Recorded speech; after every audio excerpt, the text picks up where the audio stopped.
So I unexpectedly arrived at San Jose at 9 p.m. I missed my flight that morning. I was supposed to leave at 8:30 a.m. and probably arrive like around 1:30, maybe even earlier than that. But because of my poor planning, I did not make it to the airport on time, and so I had to catch the next flight. I got into contact with Avendaño, who owns Finca Soley, along with her husband Milton, and sent her a very generous pitch because I had no real experience doing a project of this size with a very limited amount of time, and we were able to come to an agreement about deliverables, and just like that, I was booking a flight to Costa Rica. Probably one of the craziest things I've ever done, just emailing someone, asking them for something, them being like, yeah, sure, and then me getting on a plane and just going there. It was kind of crazy, and it paid off in the end. I learned a ton while on this trip. Finca Soley was actually a really great low-stakes environment to not just learn about the business aspect of running a creative business, but also get to know myself a little bit more. I would say that the hardest part about doing projects like this, at least for me, is probably the communication aspect. And going on this trip really helped me understand just how much clear, effective communication matters when it comes to collaborating with people who either may be a different type of creative than you, or same creative but different idea, different vision, and you have to go the extra mile to make sure that everyone's on the same page about what's getting done and when. There are going to be moments where you have to advocate for your work, advocate for your time, advocate for your creativity, and this was just a really great place to be learning these lessons. So I'm still not sure if I want to take my photography, my content creation career strictly down the equine path, but I figured since I didn't have much experience with photography assignments in general, I may as well use my horse experience to kind of make myself a better option when it came to pitching my services. And as it turned out, that was one of the main reasons why Issa accepted my pitch in the first place. She had had other photographers and videographers stay with her and do like a similar type deal that I was doing, but a lot of them didn't have horse experience. So she was actually looking for someone who was an equestrian, or at least like knowledgeable about horses, and also did content creation, photography, videography, etc. This trip to Costa Rica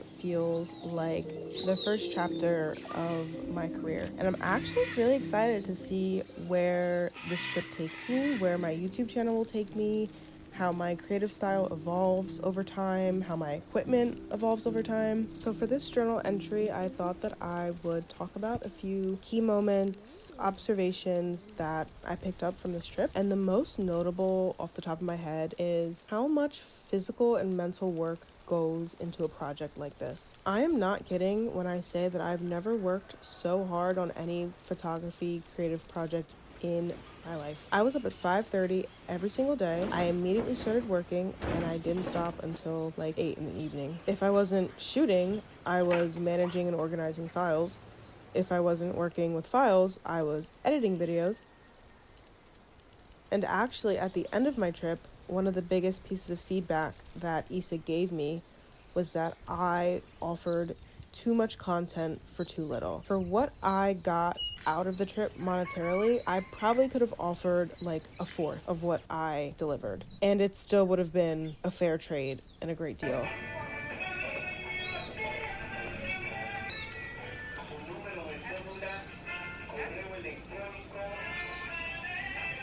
Another observation or key point, one or the other, I don't know, was that gear really should never stop me or anyone else from pursuing projects like this. I see so many photographers with so much amazing gear, beautiful lenses, mirrorless cinema cameras that basically shoot movies for people. And it's a journey, like we all get there eventually, or I mean, we don't all, but if you try hard enough, you get there eventually. So I'm not going to compare my, day one to someone's day 5,000. But also, I was of the mind that because I don't have that $3,000 cinema camera, that my work wasn't worth as much as if my work is worth anything like relative to other professionals' work. And I don't know if that makes sense, but it's like being stuck in like a comparison loop and feeling like, well, because I can't offer the best, then I can't ask for a lot. But it's like, if I'm comparing myself to more experienced photographers or maybe just better funded photographers, it's useless. Like, I won't get anywhere. And gear truly does not matter. Some of the best photos and videos that I took on this trip were taken with a $200 lens and a DSLR camera body from 2013. You do not need a fancy setup to make clients happy. And at the end of the day, that's what it comes down to. Do you take better photos and videos than the client can? Are you more visually creative than they are, or at least can offer a different creative perspective than they do? And with the gear that you have, can you produce the same level of content that you include in your portfolio or your pitch?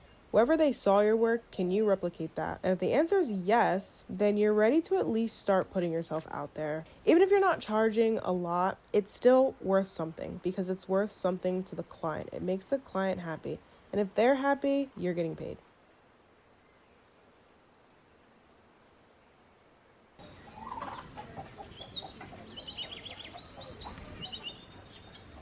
And the last observation that I will mention in this video at least is that community is literally everything.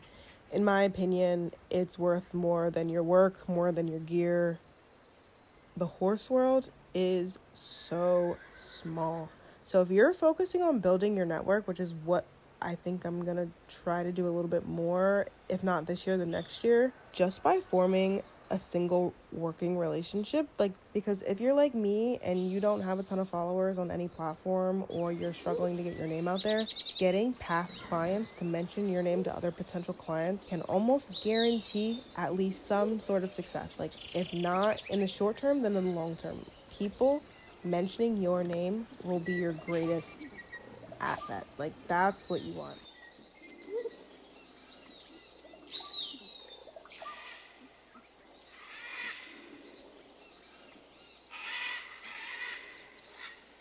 These last 2 weeks at Finca Soley have made me realize just how passionate I am about doing this sort of work, like earning a full-time living from doing projects like this, and how far putting myself out there can get me. This year I've kind of decided that I'm done waiting for clients to approach me. I've realized that I'll wait my whole life, for the perfect client to come along and say, hey, I have $5,000 that I want to give you because I love your Instagram profile. Like, it's just never gonna happen. I'm really going after the sort of opportunities that I want, and I believe in myself. I believe that I can get there and do that and become a better photographer and become a better businesswoman and grow my network, and also maybe ride some horses in the process. Like, that would be amazing.